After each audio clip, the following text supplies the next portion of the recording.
sign pag ang battery mo sa NMAX version 1 ay low bat na or dead na. Pag ina-attempt mo mag-on, push start button para siyang bumabalik sa restart. Ayan, nawawala yung screen.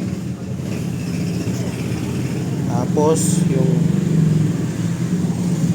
left and right signal light ayaw, namamatay yung screen mo. Ayan. Tapos yan screen mo. Pag nag-horn ka, pag pinindot mo, nawawala yung screen mo.